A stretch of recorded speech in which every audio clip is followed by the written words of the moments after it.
Good afternoon. हम लोग जिसमें हमने पढ़ा न्यूटन्स क्रॉसपोलर थ्योरी, हाइजेंस का वेव थ्योरी, मैक्सवेल का ईएमआर थ्योरी और उस बेसिस पर लाइट के प्रॉपर्टीज को एक्सप्लेन कर दिया गया, रिफ्लेक्शन को, रिफ्रैक्शन को, इंटरफेरेंस को, और लोगों ने वेव थ्योरी को माना। फिर बाद में photo electric effect, Compton's effect, black body radiation जैसी घटनाएं हुई जिसको wave theory of light explain नहीं कर सका। प्लांक्स ने 1900 में अपना क्वांटम थ्योरी दिया जिस बेसिस पर ब्लैक बॉडी रेडिएशन एक्सप्लेन हो सका। फिर 1905 में अल्बर्ट आइंस्टीन ने दिया अपना फोटन थ्योरी। फोटन थ्योरी के बेसिस पर photo electric effect, Compton's effect की व्याख्या हो गई और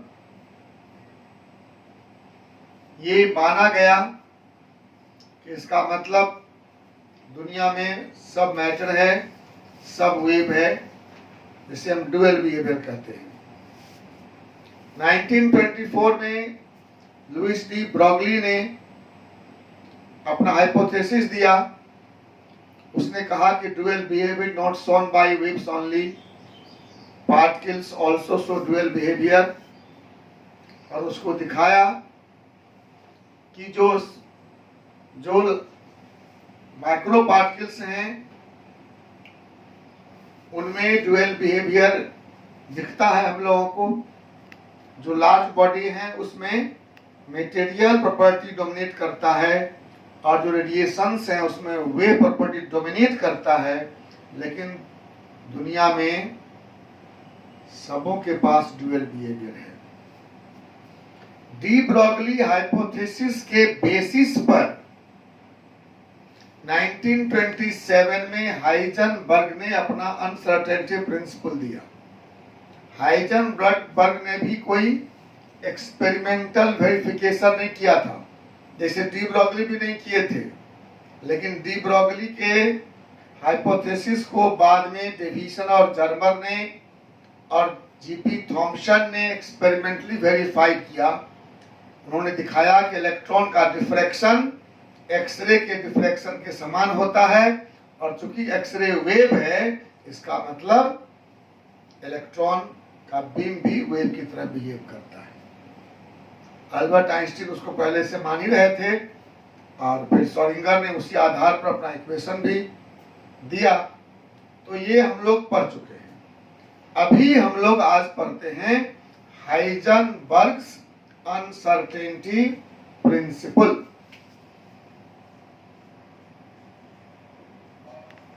हाइजेनबर्ग्स अनसर्टेनिटी प्रिंसिपल।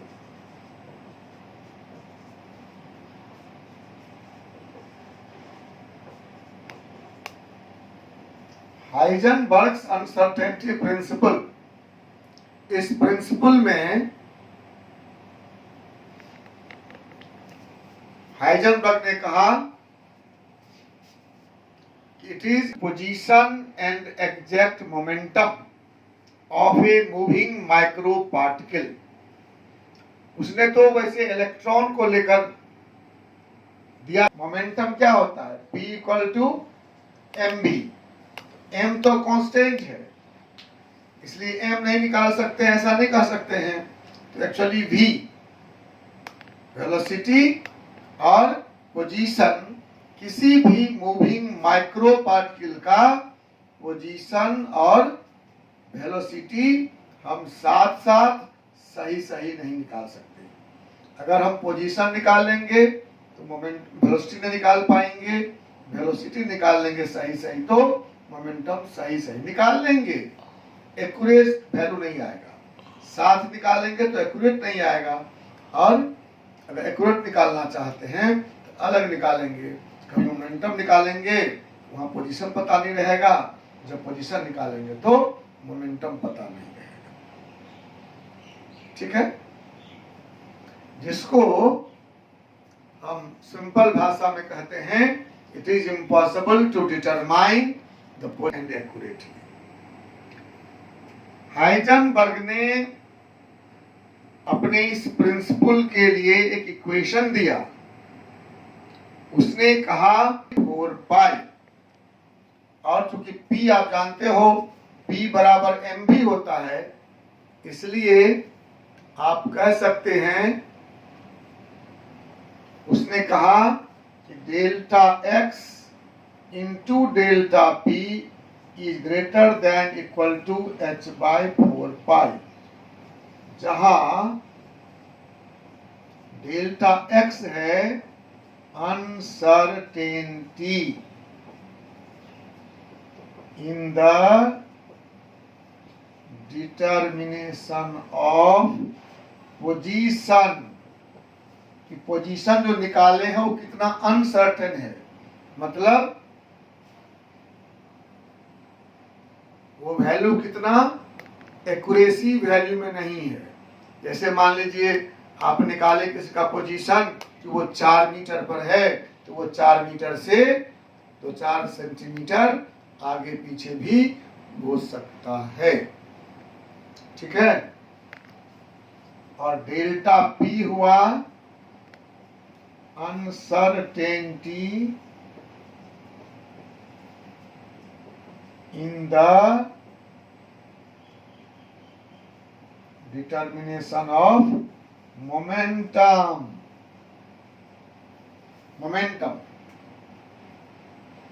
और चूंकि P बराबर होता है mv, आप जानते हैं, तो डेल्टा P बराबर क्या होगा, m इंटू डेल्टा v। ठीक है, अब डेल्टा P का मान इस इक्वेशन 1 में दे दीजिए। Putting delta P in equation 1 क्या हो जाएगा, delta x into m delta v greater than equal to h by 4 पाई।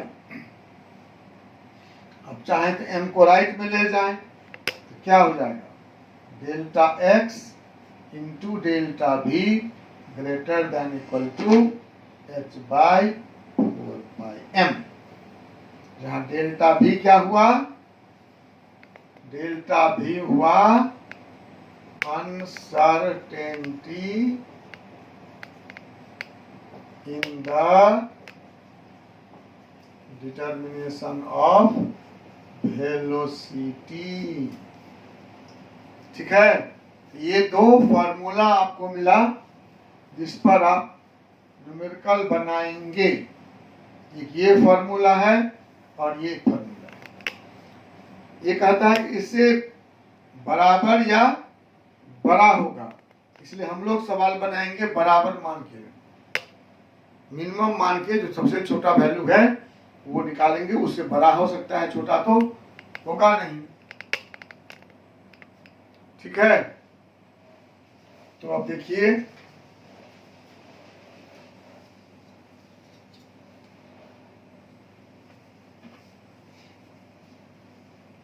इसको फिर थोड़ा सा एक्सटेंड किया गया।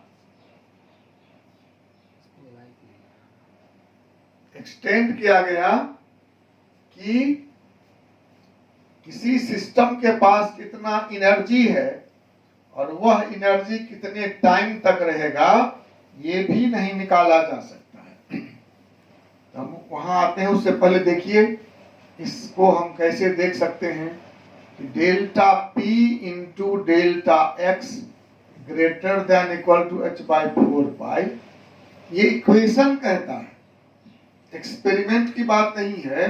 ये इक्वेशन कहता है अगर डेल्टा P छोटा होगा तो डेल्टा एक्स क्या हो जाएगा, बड़ा हो जाएगा, खुद ब खुद बड़ा हो जाएगा।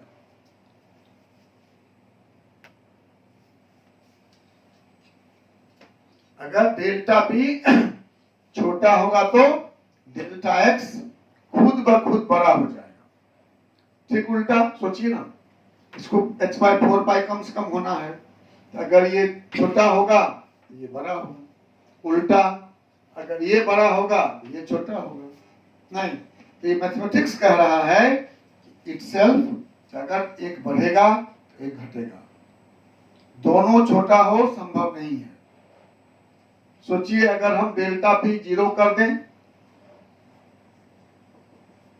इफ डेल्टा पी 0 का मतलब क्या हुआ, uncertainty of determination of momentum is 0। Uncertainty of determination of momentum is 0। मतलब क्या, momentum is non certainly, momentum complete हमको पता है, बिल्कुल सही। तो सोचिए मोमेंटम बिल्कुल सही पता हो गया एक्यूरेटली, तो डेल्टा एक्स क्या हो जाएगा, ध्यान है, delta x equal to infinity. आप जानते हैं मैथ, समझिए, डेल्टा एक्स इंफिनिटी हो जाएगा। तो अगर मोमेंटम सर्टेनली पता लग गया तो पोजीशन इनफाइनाइटली अनसर्टेन हो गया। इसका उल्टा भी होगा, अगर डेल्टा एक्स को 0 कर देंगे, पोजीशन सर्टेनली निकाल लेंगे, तो डेल्टा पी क्या हो जाएगा, इंफिनिटी, इनफाइनाइटली अनसर्टेन। नहीं, यही है हाइजेनबर्ग अनसर्टेनिटी प्रिंसिपल। मैथमेटिकली दिख रहा है कि अगर एक छोटा हुआ तो एक बड़ा होगा, और दूसरा बड़ा हुआ तो एक छोटा होगा। दोनों को हम सही और साथ साथ नहीं निकाल सकते। इसका कोई बहुत सुंदर एक्सपेरिमेंटल वेरिफिकेशन तो नहीं है, लेकिन एक मोटे तौर पर हम एक एक्सपेरिमेंट करके देख सकते हैं कि अगर कोई बॉडी को हमें कहीं देखना हो, स्मॉल पार्टिकल को, हमें क्या चाहिए, माइक्रोस्कोप। माइक्रोस्कोप से हम किसी स्मॉल पार्टिकल को देखते हैं, तो इस माइक्रोस्कोप का रिजॉल्विंग पावर होता है, रिजॉल्विंग पावर डेल्टा एक्स बराबर लैम्डा। रिजॉल्विंग पावर वही हुआ, रिजॉल्विंग पावर मीन्स वो डिस्टेंस जिसको माइक्रोस्कोप समझ नहीं पाएगा। अगर मान लीजिए किसी माइक्रोस्कोप का रिजॉल्विंग पावर है 1 नैनोमीटर, इसका मतलब हुआ 1 नैनोमीटर कोई वस्तु अगर आगे पीछे हो गया तो माइक्रोस्कोप उसको नहीं पहचान पाएगा। यही तो हो गया, अनसर्टेनिटी नहीं हो गया, 1 नैनोमीटर आगे चला गया, चाहे पीछे चला गया तो नहीं समझ पाया। तो अगर वो कहता है कि वो 5 सेंटीमीटर पर है, तो इसका मतलब 1 नैनोमीटर आगे पीछे भी हो सकता है। रिजॉल्विंग पावर मतलब अनसर्टेनिटी ऑफ पोजीशन, और इसका वैल्यू होता है wavelength of light used in the microscope. हम माइक्रोस्कोप से जिस वेवलेंथ का लाइट फॉल कराएंगे उतना ही बड़ा उसका रिजॉल्विंग पावर होगा। ठीक है, अब जरा सोचिए आप, हम चाहते हैं कि पोजीशन की अनसर्टेनिटी कम हो, पोजीशन को हम ज्यादा एक्यूरेटली जान सकें, बहुत कम हो अनसर्टेनिटी, तो क्या करना होगा हमको, अनसर्टेनिटी ऑफ पोजीशन को हम मिनिमम करना चाहते हैं।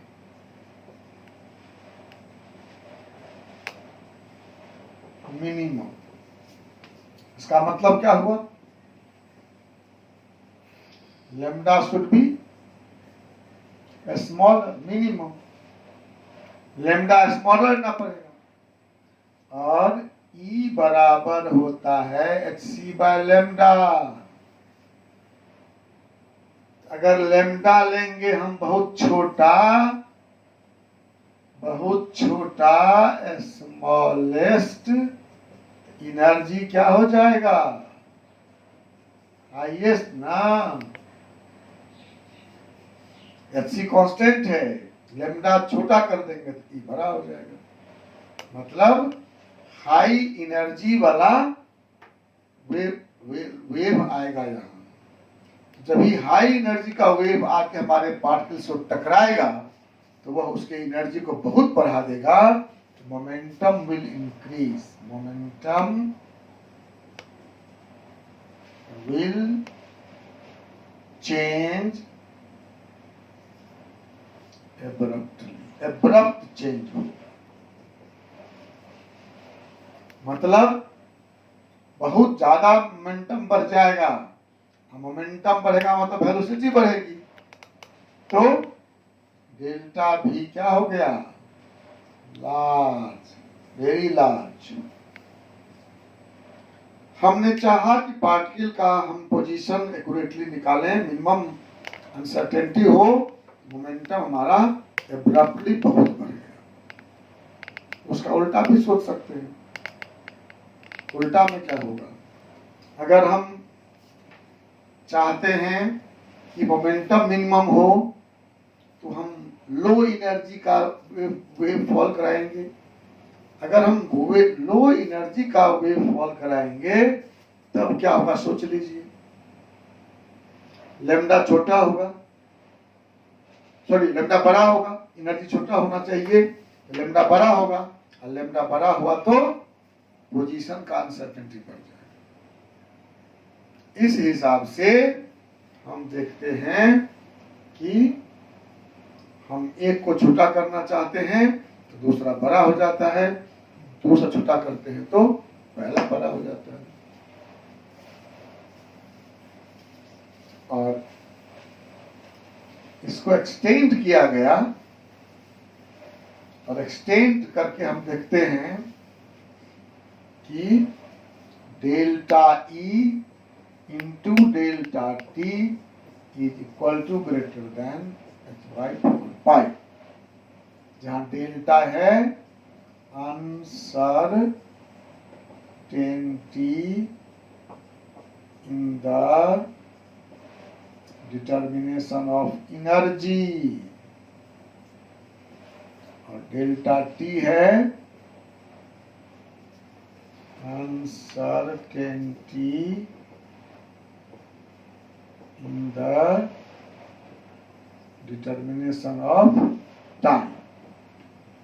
मतलब किसी पार्टिकल के पास कितनी एनर्जी है और वह एनर्जी कितने समय तक रहेगा, ये दोनों हम सही सही साथ साथ नहीं निकाल सकते हैं। अगर हम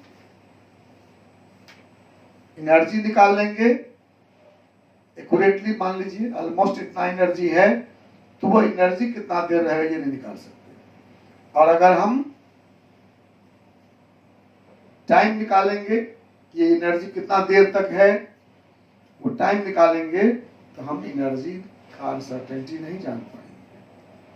तो चेंज इन एनर्जी या चेंज इन टाइम दोनों साथ साथ सही सही नहीं निकाल सकते। मतलब क्या? मतलब ये हाइजेनबर्ग अनसर्टेनिटी प्रिंसिपल का मैसेज, हाइजेनबर्ग अनसर्टेनिटी प्रिंसिपल का मैसेज क्या है? इसका मैसेज है कि हम दो जो कनेक्टेड वेरिएबल्स हैं, जो वेरिएबल एक दूसरे से रिलेटेड हैं, उसको हम कितना तक निकाल सकते हैं यह बताता है। ठीक है? तो मैसेज है हाइजेनबर्ग अनसर्टेनिटी प्रिंसिपल का कंसीक्वेंस है क्या?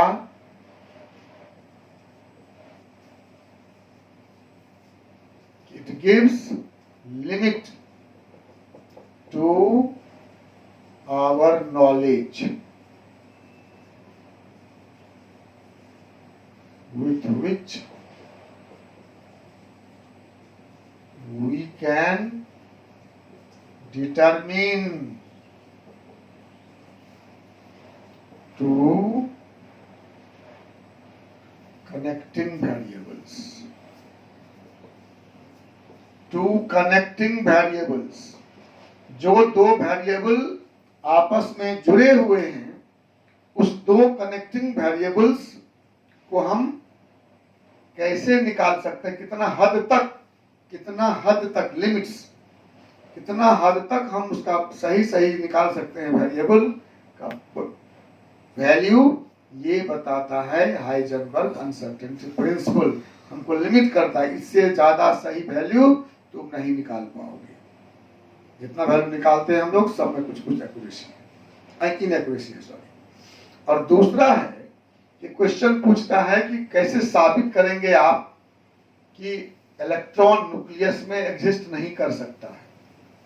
इसको थ्योरेटिकल तो अलग प्रूफ है, हम हाइजेनबर्ग अनसर्टेनिटी प्रिंसिपल से भी प्रूफ कर सकते हैं कि how electron can not exist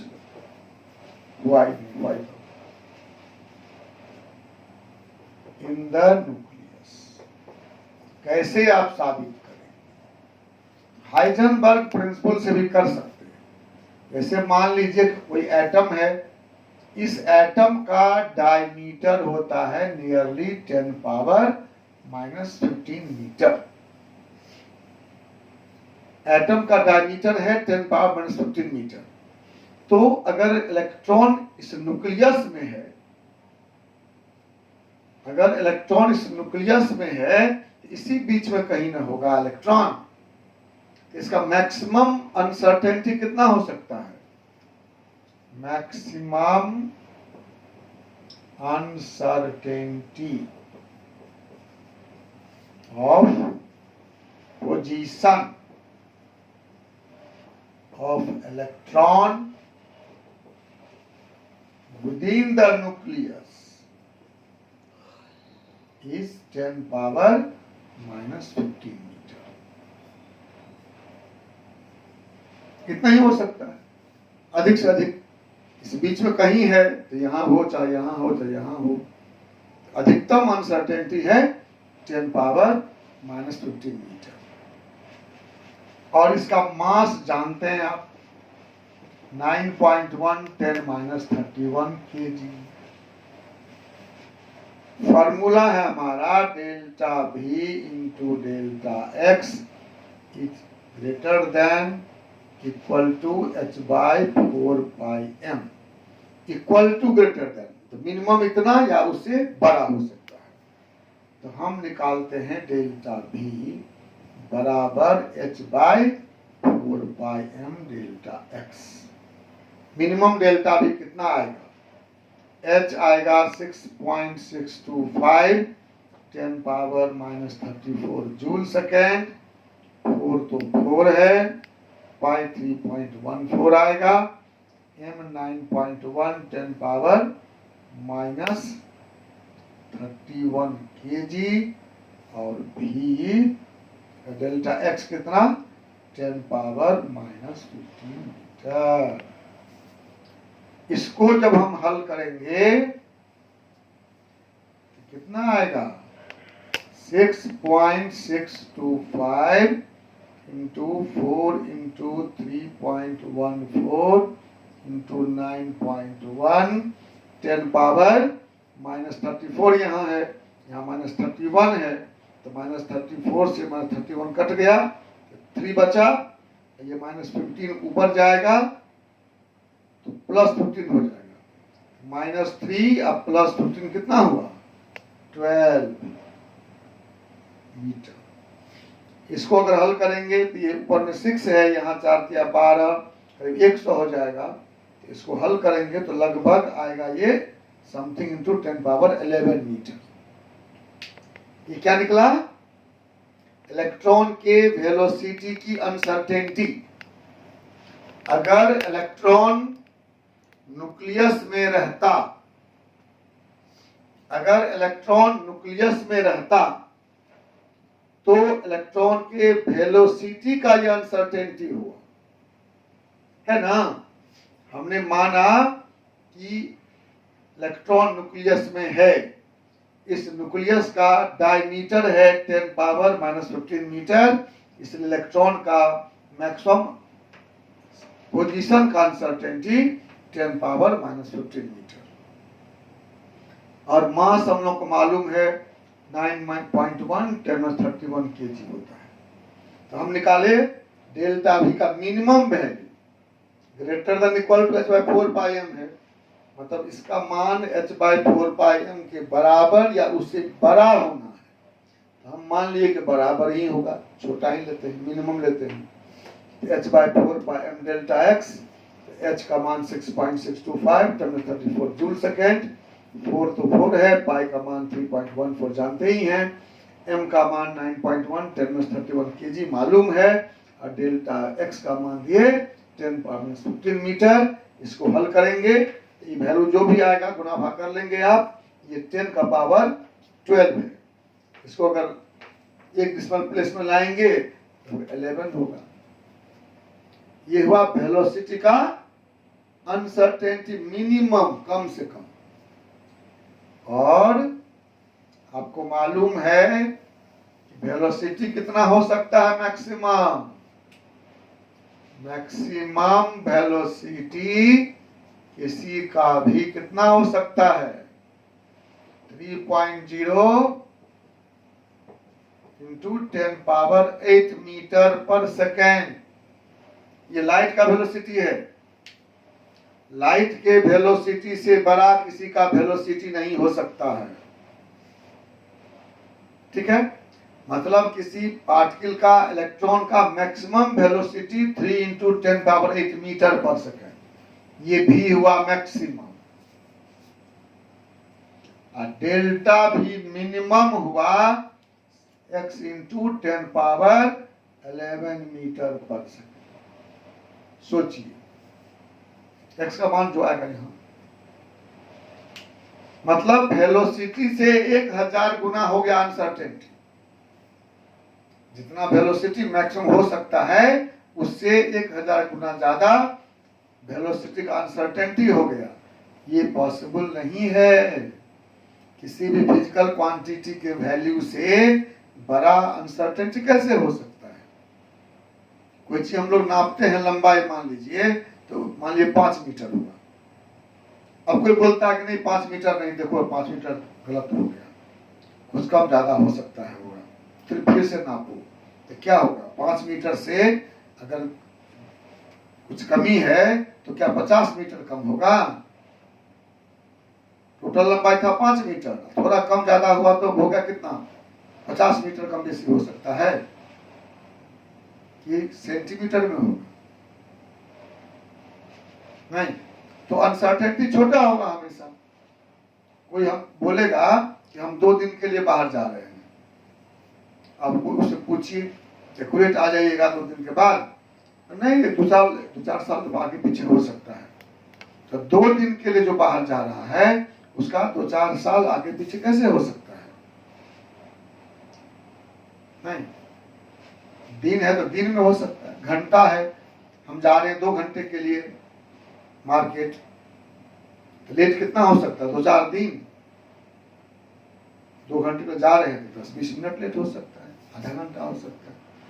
means final किसी भी फिजिकल क्वांटिटी से बड़ा अनसर्टेनिटी नहीं हो सकता। So it is not possible, ये पॉसिबल नहीं है ना। अनसर्टेनिटी